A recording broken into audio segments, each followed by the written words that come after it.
To those who are on, thank you for joining us.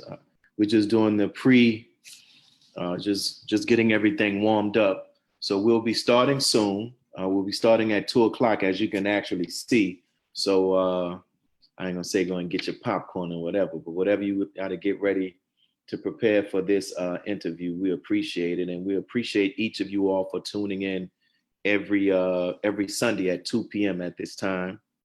We have some big announcements coming up, and we thank you for your support. You can go and watch previous recorded videos on our YouTube page. We'll have information that will show that, but we'll be starting soon, brothers and sisters. In fact, we'll be starting in 5 minutes. So thank you.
All right. Peace, sis. Can you hear me? I can hear you. Can you hear me? No, you don't. Can you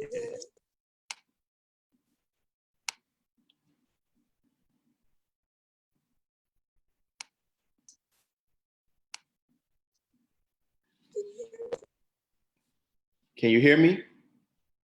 Yes, I can hear you.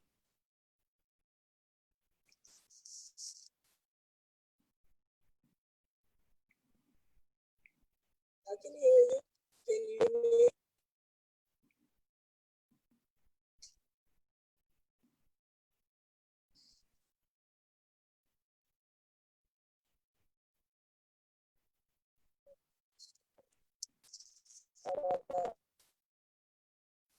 Good. Can't hear you. How is that? How is that? What about this? Is that good?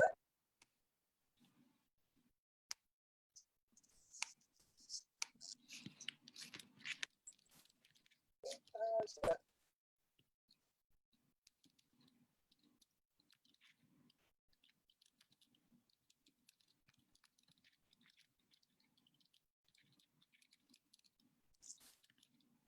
I can hear you. What about this?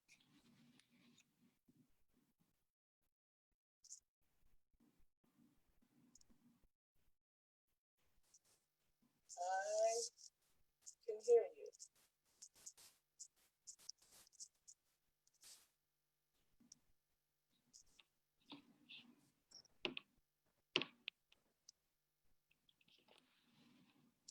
Can you see me?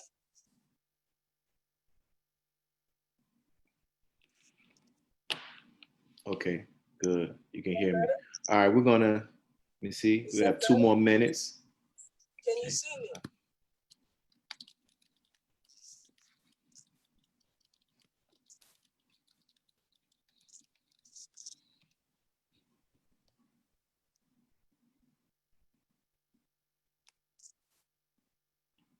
Can you see me?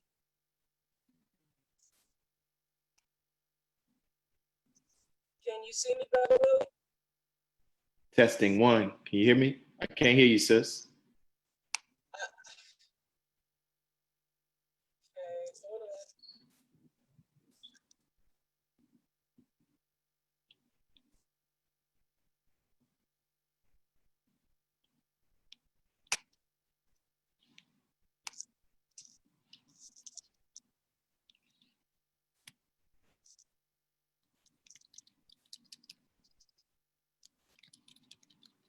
Can you see me? Can you hear me?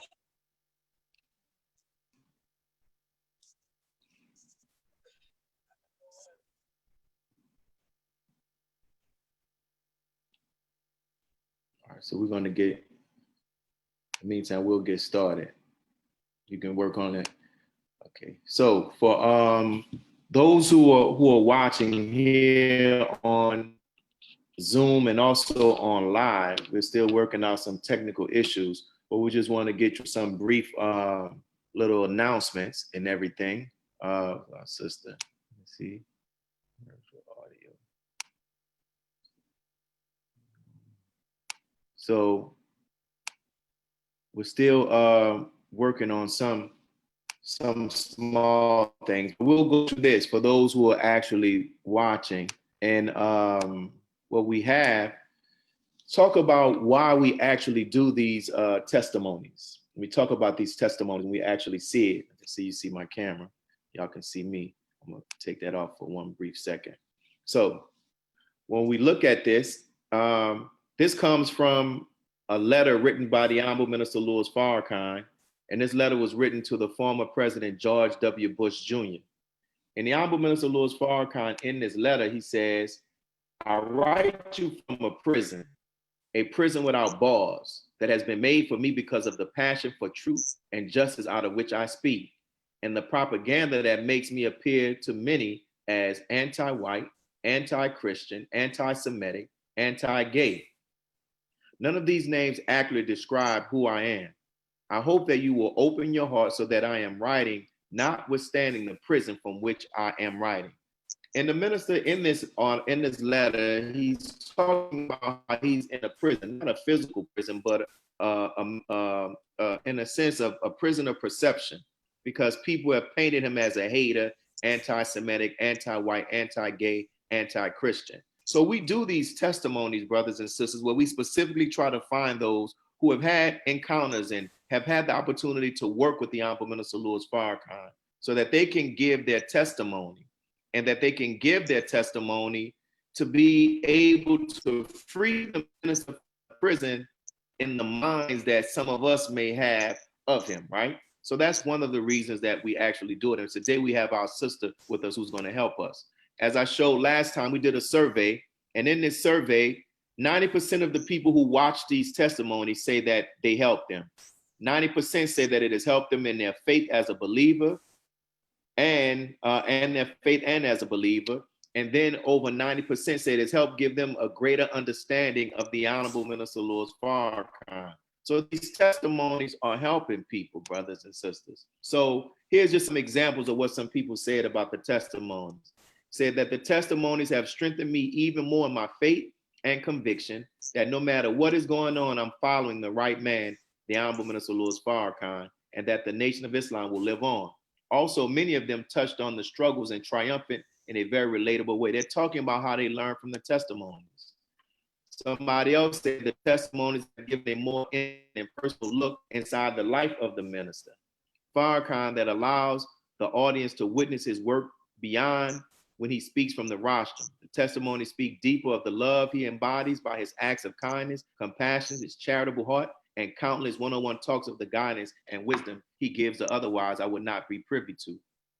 People went on. Now, as you heard, I'm blessed that we have our sister on today, but as I've been telling everybody, we've been trying to get more and more sisters. And this is an example of what we're doing here today. And this is in the past. This was in 2014, where you can go on our YouTube page and actually watch this, the testimony of extraordinary women. We're going to talk about the significance of women testifying on the behalf of the Honorable Minister Louis Farrakhan as well. Now, we're coming up on this coming Saturday, July the 4th. The Honorable Minister Louis Farrakhan will be speaking to us live. So make sure that you are on and you're able to hear the Honorable Minister Louis Farrakhan as well. So follow us at YouTube, Mos46, and on Instagram, you can follow us at Mos_46. So that's with that. And now what we're going to get ready to go in to talk to our sister. You say, you still can't hear me, sis? I can hear you. I can't hear you. I can hear you. Can you hear me? Is your, you might want to check to see, is your volume turned up on your phone? My volume is turned up. Hold on. Or off on your computer? It's turned up. Yeah, not able to hear you. Let me see. Hold on a second. I'm gonna go to my meeting settings. Hold on. Still not able to hear you. Can you hear me now? Can you hear me? Let me see. Can you hear me? Yes, I can hear you. Yes. You can hear me. I can't hear you. Okay, hold on.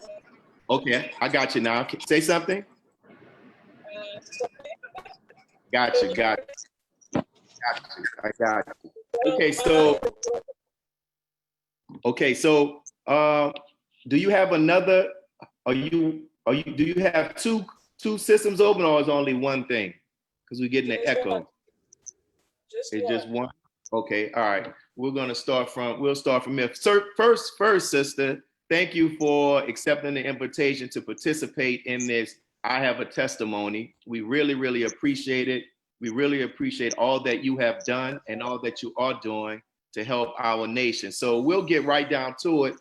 Can you tell us just some of your brief history before coming to Islam? Okay. Assalamualaikum, first of all, and assalamualaikum to the participants who are in this meeting.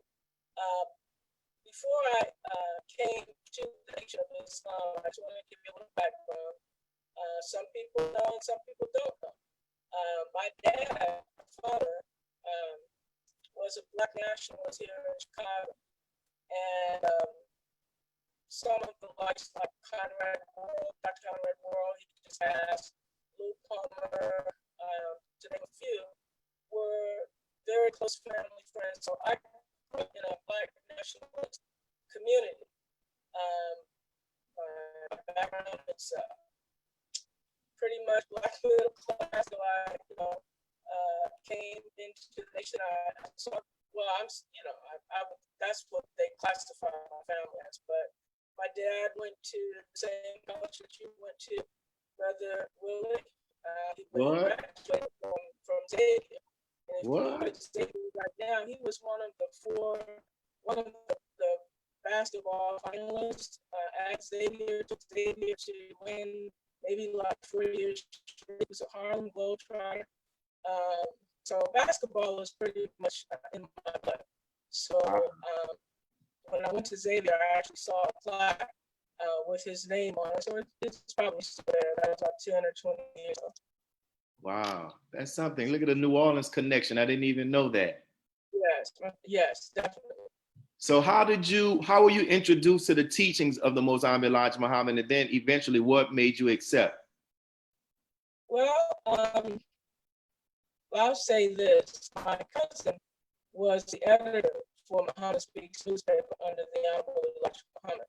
And when I was 17, he used to bring the paper by our house and put it on the table, and I would look at it and laugh because I just wasn't ready. But, every week without fail, it didn't matter what he did, he would come by and bring us the newspaper. And he was one of the few non-Muslim editors of Muhammad Speaks. So that was my formal introduction to it. My dad, as I said, was a Black nationalist, so I grew up on Malcolm X listening to him every night. So that was my formal introduction.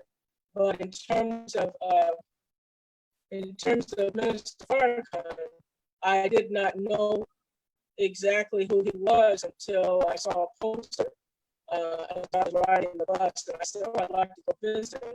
I mean, not visit him, but see him, because I had heard him on the Phil Donahue show. And I thought he was Jesus when I saw him on the Phil Donahue show. Wow.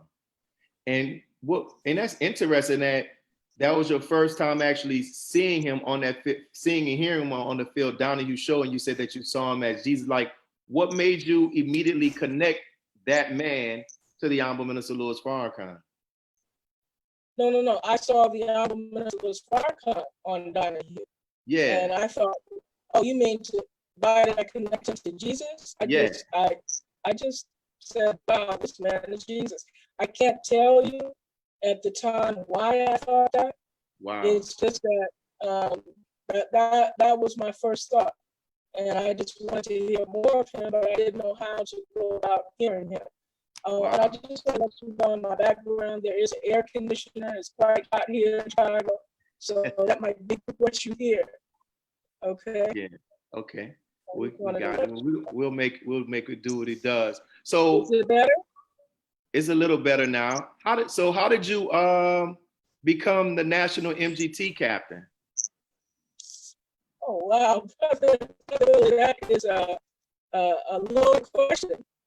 How did I become? I know that's somebody in the audience actually that did, but that's a okay. Let me start first. The I would say in 1988, selected about 20 sisters.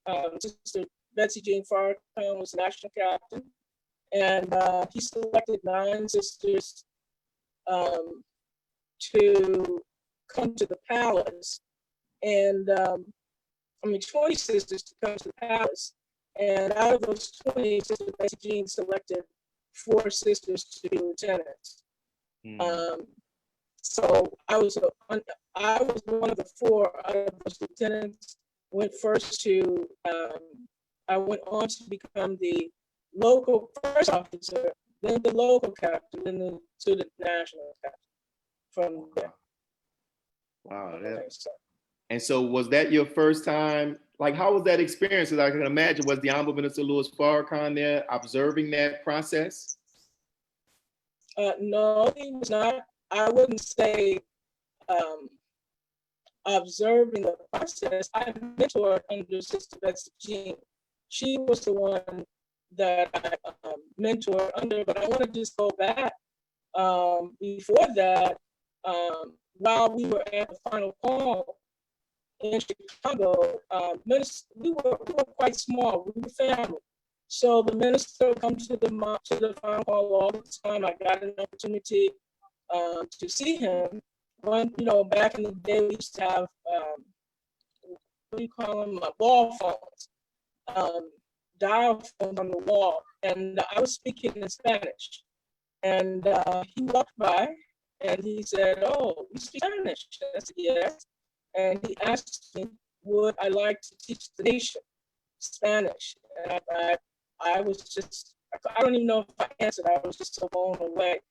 And then at the first study group that we had, that Sister Minister Ava conducted, and the minister conducted, actually he conducted first, but he, at the end of the meeting, he stood me up and said, where is that sister that speaks Spanish? And I think I was on the first floor at the final call. He stood me up, and that's when he said he wanted me to teach the nation Spanish. That was in 1986 when the study guides came out. So that is how I knew the minister. I've known the minister long before I became the national captain. The national captain, I just worked. I worked under Sister Betsy Jean, and the rest is history. I mentored under her. I did not get my training. I did get my training directly from the Honorable Minister Louis Farrakhan through Sister Betsy Farrakhan. So through that time period when you served our nation in that capacity, like what's one of your most memorable moments from that time? Okay, Brother Willie. You know how many memorable moments I have? Well, I mean, hey, that's, you're I free to mean, share it. You're free to where do you want to start? I start with the all women's meeting in Atlanta. I could start sitting at the table with the Honorable Minister Louis Farrakhan and the laboring board when he gave us a mustard seed and said, you know, for the Million Man March, that our faith has to be as big as this mustard seed in order for us to do the Million Man March. And you know how small a mustard seed is. Yes. He gave us each a mustard seed, and I think I put it on a piece of Scotch tape, and I kept it for about 10 years. I have no idea where it is now, but that was a very memorable moment for me. I mean, that whole journey up to the Million Man March was a memorable experience. Having Savior's Day in Ghana was a memorable experience. Bringing over 2,000 people. The Honorable Minister Farrakhan brought over 2,000 people,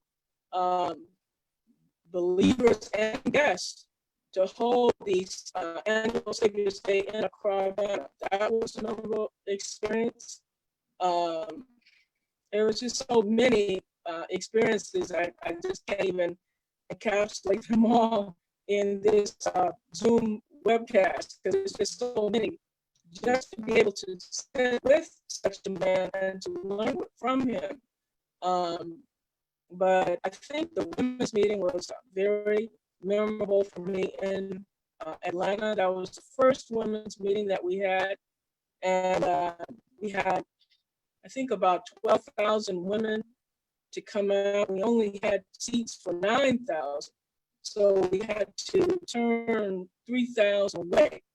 So that was a very interesting experience. I will never get that. And it's just so many. So I can't even put my mind on what I enjoyed the most, which one I enjoyed the most. They were all life changing and just memorable events. Sounds like you may have a book in you that you may need to write in sometime in the future, huh? Yes, I have started a book, Brother Willie, and I don't want to call it my journey with the Honorable Minister Louis Farrakhan. I think somebody else said that. But it was an incredible experience. I learned, I watched him. I remember, I'm going to go back before I became the captain. We were, I think it was in January or February of 1988, but the minister came before the believers and the supporters at the final call. And at that time, we didn't have internet. We had, I forgot what we had, but it was a broadcast. It was definitely not internet. And he wanted to purchase the mosque on 7351 Stony Island, the mosque in school, with no money. So we didn't have any money. Nobody would lend us any money. All we had was our cans and our faith. And we went out with those cans. I can remember going to the Taste of Chicago in my brown gabardine uniform and asking white people, would you like to support the education and retraining of the Black man and Black woman of America? And they pulled out $20 bills, $50 bills, $100 bills, and we filled those cans up. And with the help of Allah, we were blessed to raise the monies. I think it was over $4 million to purchase the mosque. Initially, it started out as $2 million, but it eventually went to $4 million. And that was an incredible experience, definitely. Wow. So we're still hearing like your voice is still cracking when you talk. So is there, I don't know, is this a speaker you use, or you have some headphones you might can plug in and talk through, or what? I would have to, well, let me see. Hold on. Can I put it down for a minute and then you can continue to talk? Yeah, you can put it down for a minute, and I'm gonna stop the video. So but you can come right back. Put it down. You can put it down. All right. So for those who are joining, I thank you all for tuning in. We're trying to get this sound taken care of, but she'll be right back, and she's going to talk more about what she's actually, the wealth of history that she has. One of the interesting things in doing these testimonies for me is trying to figure out the right question to ask. You know what I'm saying? And you can tell that our sister, she ran through the history that she talked about, which the Honorable Minister Louis Farrakhan talks about often as well, as it relates to how they raised the money to purchase the building back, right? And so while our sister is away getting that, I'll just go through these quick. We'll just go through this. We could do this on the front end. So for those who are watching, if you don't follow us, follow us on Maz 46 AV, and then you also have us on Instagram, Maz_46. And if you are in need of prayer, somebody has said something to us before saying if they were in need of prayer. So if you are in need of prayer or a family member, don't hesitate to send us your name. Send us your name, send us your family name via email. Even on social media, you can reach out directly to me so we can add your family or yourself to our prayer group, right?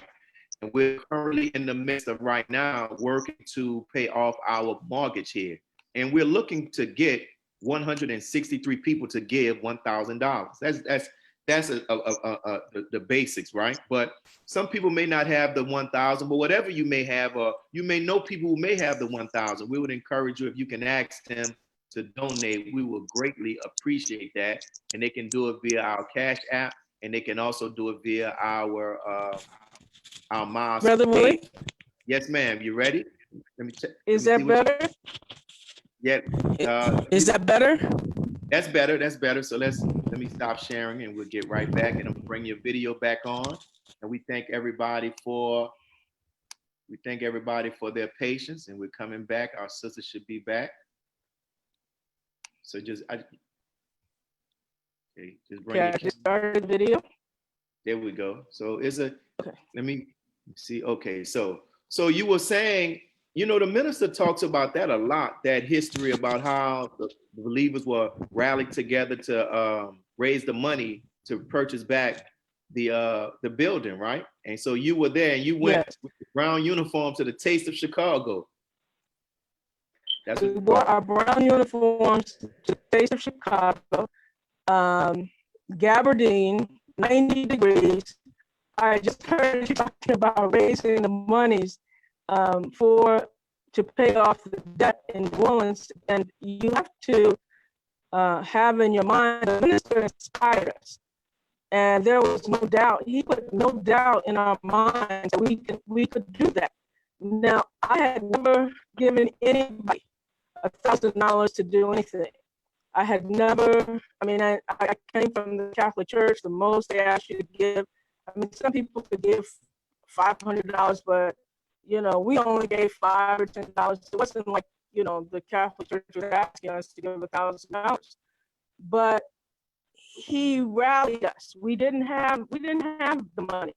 I certainly didn't have the money. So I had to figure out. I didn't even have a car, but really I had to go. What I did was I went to I was working for the city of Chicago at that time, and I went to my not a bank, but the credit union, and I applied for $1,000 loan, and they denied me. Wow. And so I wrote them a letter, and I said, well, I really need this money. I didn't tell them what it was for, but I'd like for you to reconsider giving me the loan, and they gave me the loan. And that's how I got the first $1,000. Now, mind you, the minister asked us for $1,000 3 times, not 1 time, not 2 times, not 3 times, but I mean, it was 3 times plus $500 for the chair. And there is no mystery, God. So we had to, we had to do it. And what it did was it brought out the God that is within us. Each and every one of us has the God. So, we could either we could either be Negroes or we could be gods.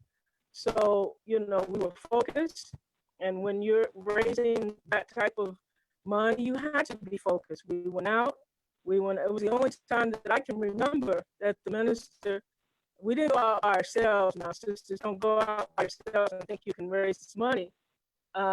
We had cans and that had the minister's picture on it, and it said, support, I can't remember exactly, but it says support the re-education and re-education and retraining of the Black man and woman of North America.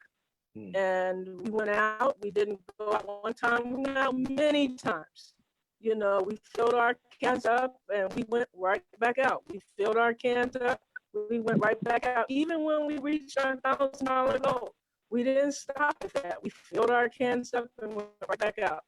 So, you know, that is the type of discipline and drive that we had back in the day. And, you asked me about a memorable moment. That was when we reached the goal. I think the minister came, my memory serves me correct. He came to the final call, and we were a little short, but he inspired us. And that was the day that it rained money from the third floor. I mean, when I say rain, it rained like a torrential rain. It was rain dollar bills. Wow. And I have to get, I think it's a video that we have, but I'm very confident that the believers in New Orleans can retire that debt within a couple of months. You have to be determined. You have to have it in your mind. You have to have it fixed in your mind, and not allow anybody to come in between that goal. There were a lot of people that didn't make it. It was like being in the womb. You know, you had people on the side of you that, you know, they couldn't raise that $1,000. So a lot of people that started with us did not end with us. Where they are, may Allah bless them, you know, but I just knew that that's what we had to do. And we were blessed and able to get our mosque back, our school back, and, you know, the rest is history. Wow. So I really would like to know your progress, Brother Willie, that once you get the money to retire the debt, because it's really a matter of just doing it. That's true. And while you were talking, we still are hearing it. For some reason, we still are hearing the static. You know, we're thankful for those who are bearing. How is this? How is this? Is that better? Count to 10. 1, 2, 3, 4, 5, 6, 7, 8, 9, 10. It still is. I don't know. Maybe try turning your volume down a little bit. I don't know if it is. Okay, maybe it's my volume. Is that better? It's a little better, but it still has a static. We're gonna work through it, sis. But I definitely, as we begin to push forward in this effort here in New Orleans to retire our debt, I'll be calling on you, because I would definitely like the believers in our city to hear from your personal experience about the mindset that we have to have, and we have to do it, you know. So thank you for sharing.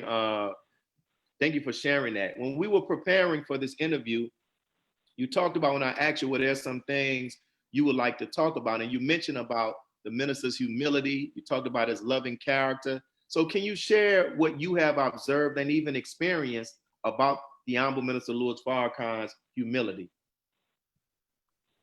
Okay, let me ask you a question, Brother Willie. May I ask you a question? Of course. I'm gonna put it back on you. Yes.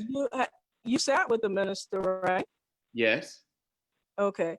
When I'm not sure in what type of setting that you have sat with him, but from my experience, the Honorable Minister Louis Farrakhan never puts himself above other people. As a fact. Am I correct? You're correct. I am. I know. When I say above, he doesn't put on airs. He's not pretentious. I've seen him reach out for. I mean, what I mean to say is, I've seen him treat presidents and dishwashers in the same way. I've seen him greet and hug our brothers and sisters the same way that he greet a millionaire. I don't see him making the distinction that so many of us would do. You know how we are, we put more emphasis on those that have money than those that don't have money. Well, he's not that kind of man. You know, he's the kind of man that will greet you whether you have a title, whether you don't have a title. If you're nervous around him, he's going to do his best to make you feel comfortable. And he just wants you to be yourself. I know that a lot of people, when they get the opportunity to be around him, they get tongue-tied. They don't quite know what to say. And he alleviates all of that, you know, and I just wanted to bear witness to his humility, and it's something that all of us as believers should strive to have if we're going to do this work of resurrection. There are no, we'd like to say there are no big I's and little U's, but that's something that we have to work very hard, you know, to eradicate, you know, because everyone is equal in the eyesight of Allah. So that's what I've seen of him, a very unpretentious, humble man, in my opinion, a very loving man. He will reach out to people that maybe some people would not even consider reaching out to. But that's just his heart. That's just his way. But he's also a man that he can, when I first came in the nation, people used to say, you better be careful because the minister can read thoughts. And I want to say he probably can. He can, or he can read vibration, but you know, he can definitely pick up on what you're thinking. I don't know. I mean, I don't know how he does it, but that's something that I found him to be able to do. I don't know if it's a vibration that he can pick up, but he can definitely do that. I found him to be able to do that. He can read what I'm thinking and know what I'm thinking before I even, I won't say before I think of it, but while I'm thinking of it, you know. So that's what I found him to be. And you found him to be the same way, right, Brother Willie? Yes, the same way. And I've heard him say that people, you know, say that he can read minds, and he said that what he can read is spirits. You know, spirits, vibration, right? The spirit of the vibration and that energy, you know. So, but man, I love the way, sis, that you are able to articulate and explain that. And that's what, like the stories that you're sharing, that's what we're trying to do with these testimonies, to give people the opportunity to understand, one, the man that we have in our midst, but two, not only just to marvel at him, that we can study him and take away what we can get from him and then apply it into our own lives as well. So you talked about his humility. What about his loving character? Oh, okay. Well, that I can write a book on just in and of itself. He loves his people. He loves Black people. He loves all people. When I say that, he's going to treat you in the manner in which he wants to be treated. He doesn't have the, I'm a little hot because I turned off the air conditioning, but he doesn't have a haughty spirit. You know, when he greets you, the only thing that I would say to anyone who is meeting him for the first time is be yourself, whatever that might be. Don't try to be somebody else. Be yourself. And whatever that self is, just be it. You know, I was the kind of person I like to joke a lot. You know, I like to have fun. I like to laugh. I just like to laugh around him. And, you know, some people would say, well, Charlene, you know, you shouldn't do that around the minister. But I just had to be myself. I couldn't be anybody but myself. And as I told you in the beginning, I knew him long before I became the captain. His daughter, Sister Holiday, used to spend the night at my house, and my father, as I told you, was a Black nationalist. and he grilled her on the African states in Africa. He would make her name them. So I had a relationship outside of being the national MGT captain. That came, I believe, as a result of hard work, and just coming in a time and a period where the work needed to be done, because it wasn't easy to rebuild or help the Honorable Mr. Louis Farrakhan rebuild. But I will say that it was a lot of fun, and fun makes work easy. So that I just want to say that he's a beautiful man with a beautiful heart. Now, beautiful is relative. So I want to try to give you, I tried to give you the best picture of his heart that I could, because what I found in our nation, it happened to me, and I have to be honest.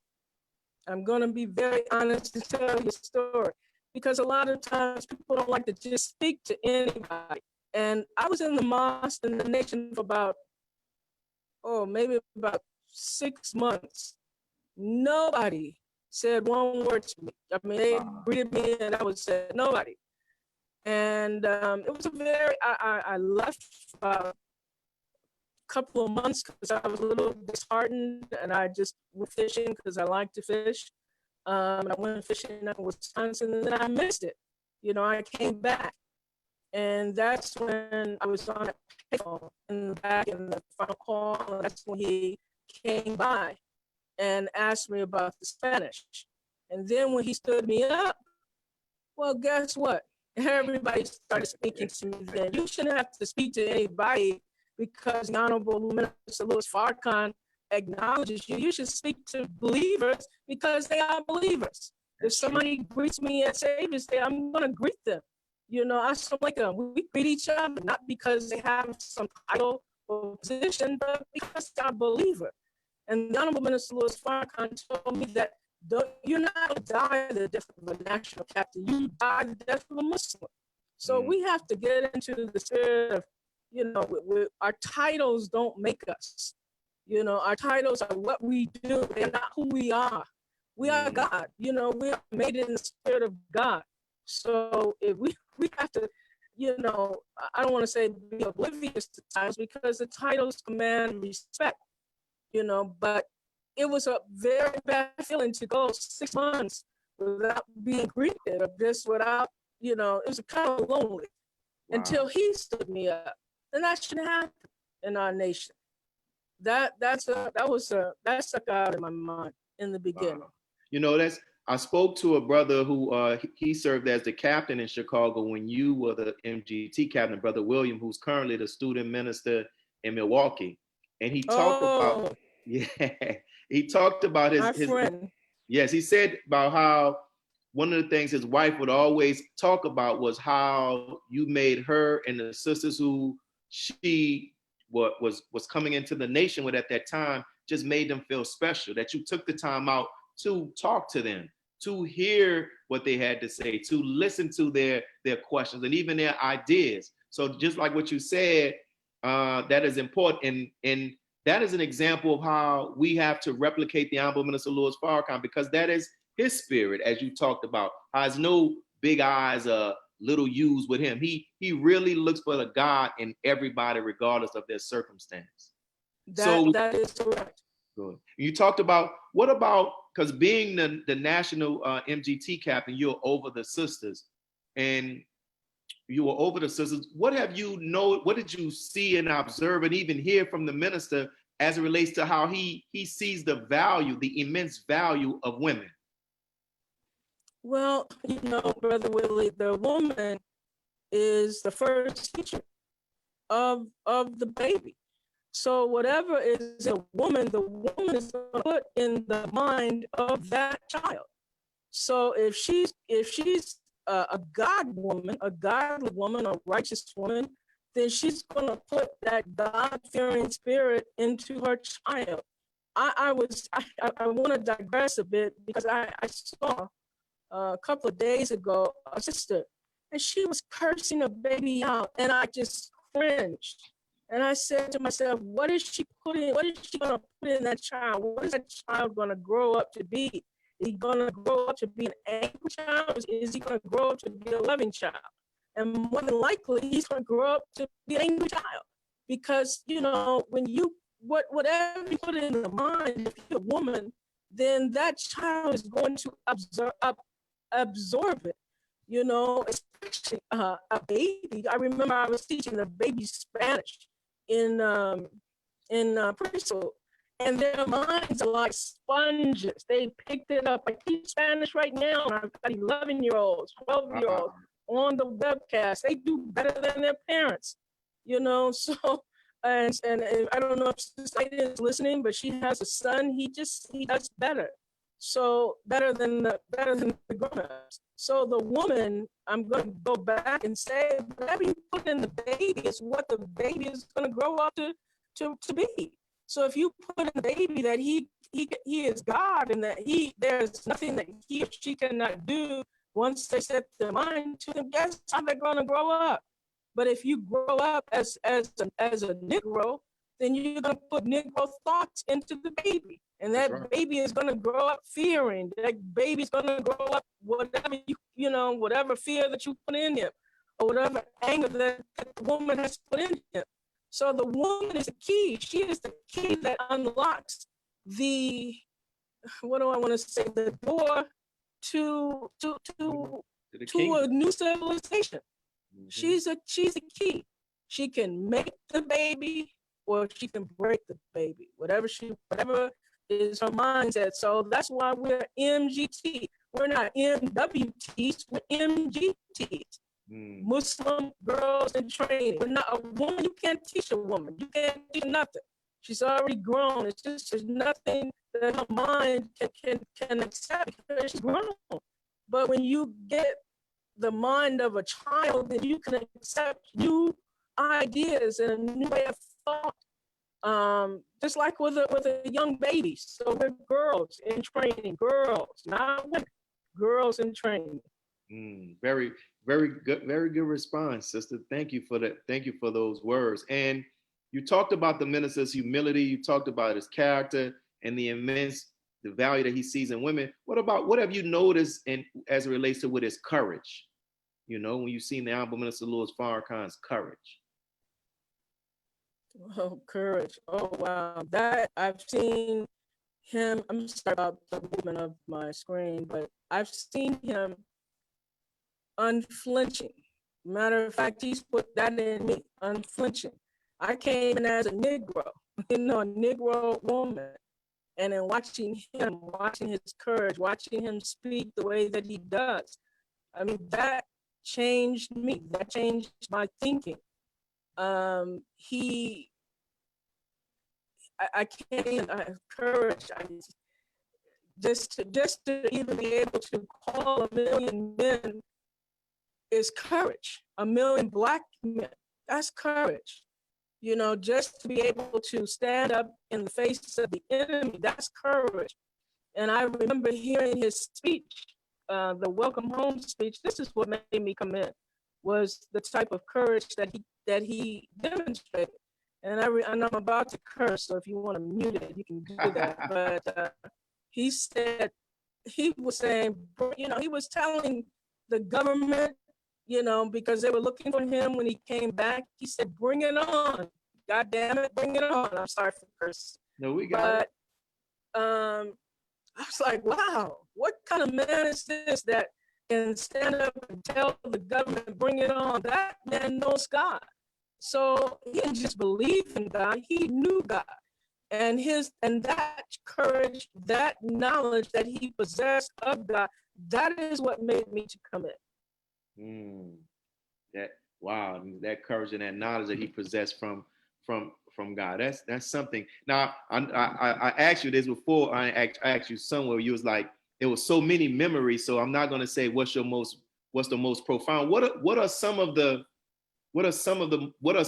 most profound lessons that you have learned from the Honorable Minister Louis Farrakhan?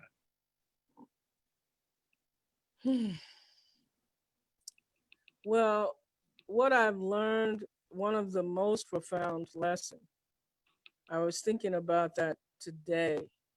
The minister, it has to do with the mind. Mm.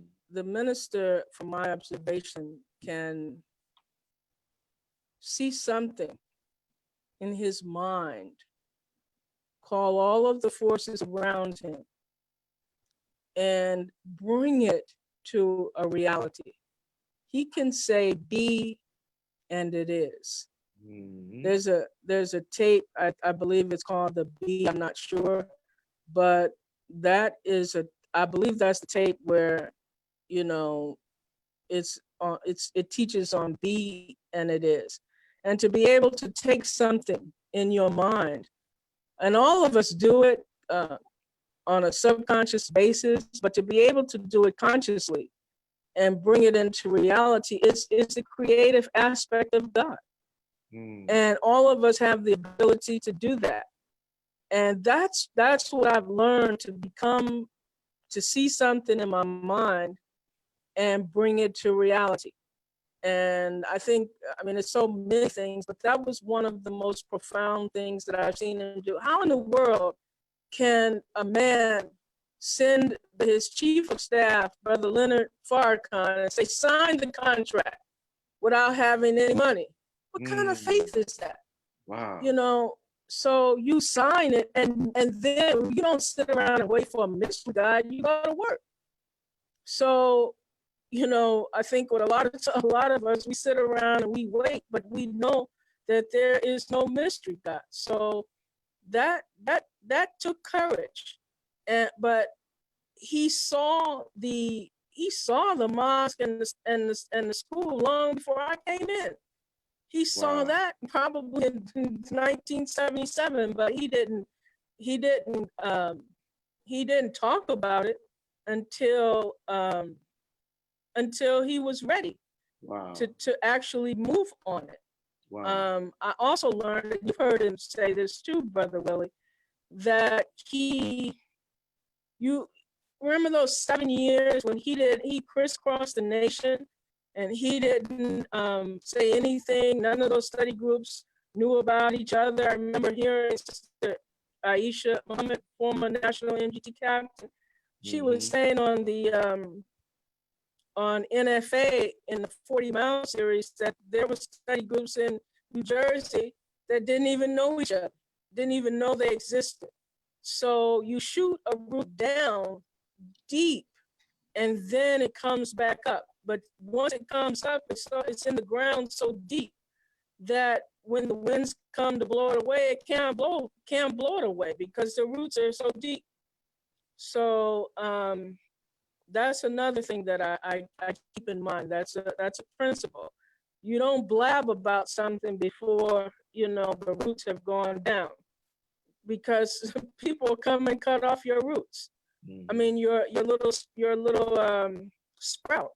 If I'm making sense. Yeah, you're making a lot of sense, and that strategy that the Honorable Minister Louis Farrakhan using, just like what you said, is so profound for a man to go and ask somebody to go sign a contract for something for for a building that costs millions of dollars, and there's not even a penny that has been collected yet, but he moved out. Correct. And if we, you know, a lot of times I think we praise the minister so much, but we don't study him.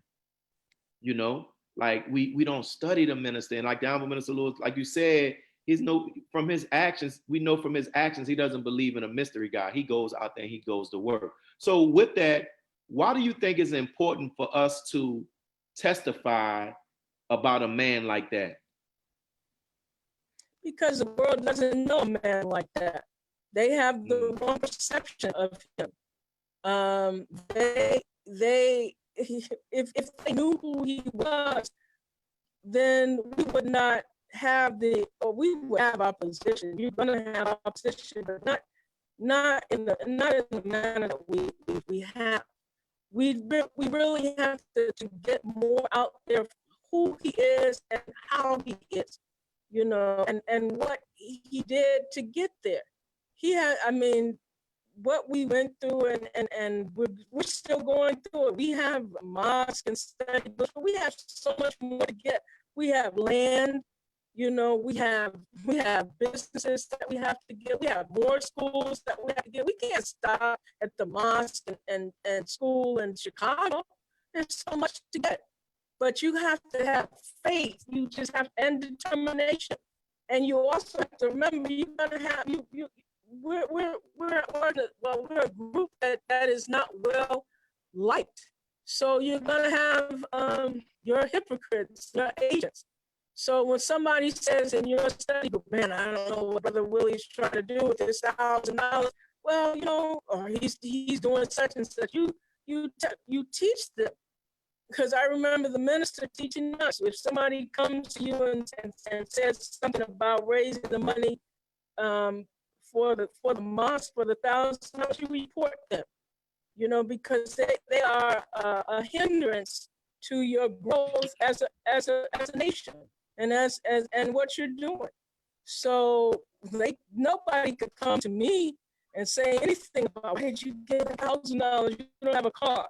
You know, well, I didn't have a car, but guess what? That sacrifice of $1,000. I'm sorry, I'm just so passionate. That sacrifice of $1,000 opened up so many doors for myself. It was not long after that I was blessed to get a car and blessed to get, you know, so many things after that. But those are just things. What things in compared to the development and growth of a nation? You know, you can get 1,000 cars, they don't mean anything if your nation is not up. So that's all I wanted to say about that. No, well, that's not all, but I mean, it's just so much, Brother Willie. You got me started. Well, I know since we are having these, the sound is still cracking. So I don't know, you know, when your schedule may allow, we need to revisit, maybe come back and do this again, because a lot of the things, like how I try to get those who I interview to share stories, you are sharing them because you're giving us stuff that, like, examples, you know what I'm saying? And that is the whole purpose. One of the whole purposes of this particular this series. So, and what do you, in regards to, from your perspective, why do you think it's also important for sisters to testify about the magnificence and the divinity and just the overall character of the Honorable Minister Louis Farrakhan? Well, I think it's important for sisters to testify because there's an aspect of the feminine that brothers can't testify about. Mm-hmm. But it's important because of what, you know, I want to say the Honorable Minister Louis Farrakhan and the Honorable Elijah Muhammad have done more for women than from what I see any aspect of Islam. You know, the teachings are freeing. You know, they don't hinder the woman, they liberate the woman. So even though the home is her base, it's not necessarily, you know, that's her base, that's where she starts. But that's not, you know, she can grow from the home. She can develop from the home. She can make gods from the home. She can develop her children from the home. You know, I saw Mrs. Fields made chocolate chip cookies and made a fortune from a chocolate chip cookie. So can you imagine what the MGT could do with some bean pie and some carrot fluff and some, you know, it just takes discipline and focus. That's all it takes. So it's just so much, you know. It's important for sisters to testify, but you know, I've just been blessed to have been around the minister for the last 33 years. Matter of fact, today, June 28th, is the day of the welcome home speech that I went to hear with my mother. And today is the day when I made the decision, whatever, how many years ago it was, to 33, to join the Nation of Islam. I put everything down, put all of whatever I was doing, I put it down and made that decision for this, you know, because this is what I want to do. Wow. So we're coming to the close of it. I have one more question. This question: was there anything that you wanted to talk about that I didn't ask you? I didn't formulate a question that you want to share at this moment that's related to what we are. This whole I have a testimony. Well, I just want to say, first of all, I just want to say something about the student national captain that we have right now, Sister Naima. I didn't talk about her. I usually don't talk about her. She usually doesn't like to be talked about. But I really am so, I don't even know if I have words to express how I feel about her and what she, not just she, but she and her staff have done and are doing for the class. You know, I'm not gonna, we're canning, we're sewing, we're just doing everything.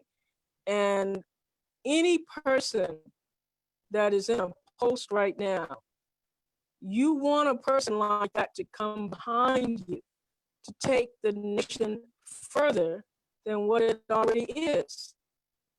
We don't want to stay in a post forever. We want to be able to find those young people that we can take under our wings and grow and develop, so that when it comes time for us to be out of our post or, relieved of our post, we have someone that come right in and fill that spot and not miss a beat. So that's what I just wanted to say that about her. I'm just really, she's just somebody that I really admire and love, and I'm just very happy that she is in the post and doing the job that she's doing. Yes, ma'am. Thank you, Sister Charlene, for what and you have. I'm sorry for the sound. I don't know what it is. Maybe I can get because I do Zoom classes on Saturday, and I don't have a problem on Sunday, and I don't have a problem. So I'm not sure what it is because I turned the air conditioning off. I know you say you're in a hotel, so I don't know. Maybe it may be sometimes those hotels can affect the internet frequency, and I don't know. Like with Zoom, sometimes it asks you, do you want the audio from the phone or do you want the audio from the internet? So I don't know what it is, but for those who are watching, if we listen, you can still get the substance and the meat of what you're saying. But if you would agree that sometime in the future you would let me know when, I would love to have you back on so we can have more about the history, because you have so much to share. Yes, sir. I appreciate it. I'll let you know when to do that, when I could do that, and it will be in the near future. Yes, and we thank you. And I know you also, in addition, one of your businesses with Islamic themed jewelry, right? The necklaces, right? Yes. So if those people who want to find out about or purchase those or even look at what you sell, where can they go to see that? They can go to www.mariaverajewelry.com. Okay. And what MARIA jewelry. Oh, yeah, mariaverajewelry.com. So I'll get you can, after it's over, you can inbox me the actual that website, and I'll post it on my page, and we'll make sure that people actually get it. But thank you, sis, and we're gonna get ready to close out. I'm gonna just go over these announcements, but we thank you for what you shared. And people are saying, despite they having a crack in the sound, that the message was still clear in what you shared. All right, and I'll be reaching back out to Allah. For ideas and advice as well, for as relates to us and our endeavor to pay off this building here in the city of New Orleans. But what you shared is so important. We got to have the mindset that we can actually do it. And one of the sisters, she just posted she typed the website is on Facebook in the comments. So thank you. And for those who are watching, we would ask, as I go to share this screen, for those who are watching, please leave some comments in the comment section. Leave some comments in the comment section about what stood out to you from our sister's testimony. What stood out to you? What did you learn? What was a takeaway from it? Please leave some comments, because this is very, very important. Don't think that what your ideas and your thoughts are not valuable. We want to hear, what did you gain? What did you get from hearing our sister's testimony? And as we get ready to go, we want to remind everybody that the Honorable Minister Louis Farrakhan will be speaking on this coming Saturday at 10 a.m., where people can access it from their homes, from their desktop, their laptops, their computers. So everybody share this and tag at least 10 people who are not in the nation to watch this. Text it, screenshot the picture and send it to somebody. Get the word out for people to come out to hear the Honorable Minister Louis Farrakhan. And this is what we, inshallah, on July 5th, we're going to have our brother Riza Islam. He's an activist, a motivational speaker, a humanitarian. He'll be here to give his testimony on July 5th at 2 p.m. And we'll be getting back with you all about information that when we will have our sister back on, so we can hear more from her, because she has a lot, and I love her spirit. And there's so much that we can learn from her. So thank you, brothers and sisters, for your time, for tuning in. And remember, make sure you leave some comments. What did you get? What did you get from this testimony? We look forward to hearing it, and we're going to upload it on YouTube so that others can come back and hear it as well. And thank you, Sister Charlene, for the time that you have taken and all that you have done and are doing for our nation. So thank you, sir. And this concludes it. Assalamu alaikum, everybody. Wa alaikum salam.